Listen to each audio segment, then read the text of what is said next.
My name is Dr. Bob Ryder from Birmingham in the United Kingdom, and I'm presenting here the 4-year outcomes from our National Health Service EndoBarrier service for uncontrolled diabesity.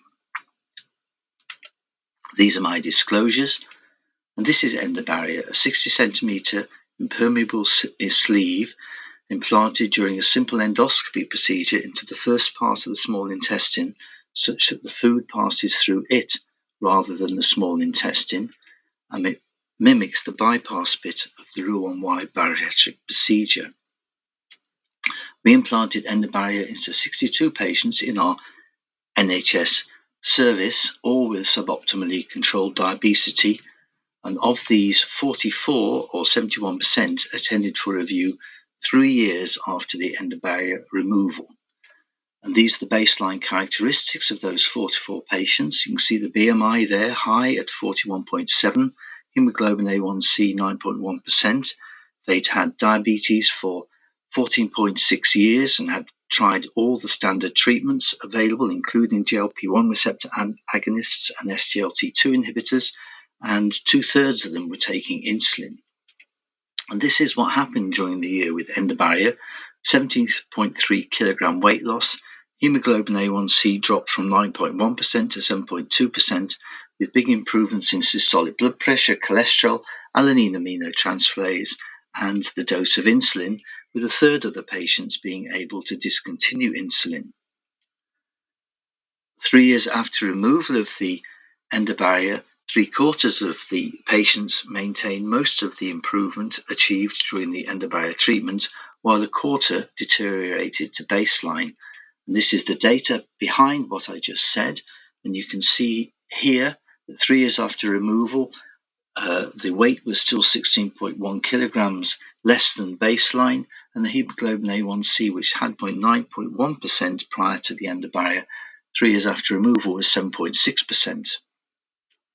And these are the 25% who deteriorated to baseline, and it's worth pointing out that all of these patients either had depression or bereavement or major health problems, stroke disability.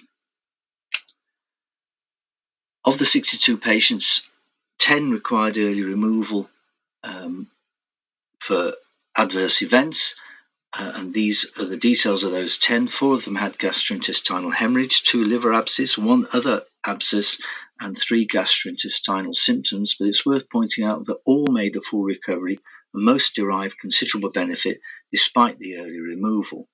And it's worth also pointing out in some patients, the problems could have been were related to non-compliance with advice given and could have been averted by compliance. And I give details of those patients in the paper shown at the bottom of this slide.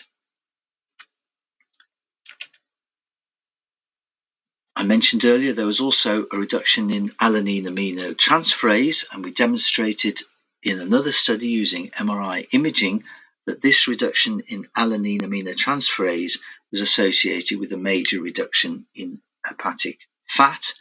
And of course, we know that a reduction in hepatic fat leads to improvements in hepatic insulin sensitivity, and there was also a reduction in our MRI scanning study in pancreatic fat, and of course that leads to improved insulin secretion. And this is one of our patients. You can see that she normalized her BMI during the year with EndoBarrier, and her alanine aminotransferase also normalized, and at 4 years the improvement was sustained. And I mentioned that 1/3 of the patients discontinued insulin, and this is one of those patients.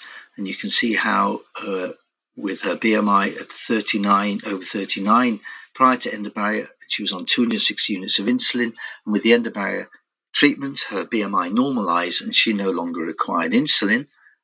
And you can see this is the number of pens she was consuming in a year. And of course, this is all the other paraphernalia she was using, all of which has a considerable cost. And at 2.5 years, she'd had maintained the improvement, and she'd saved 474 insulin pens.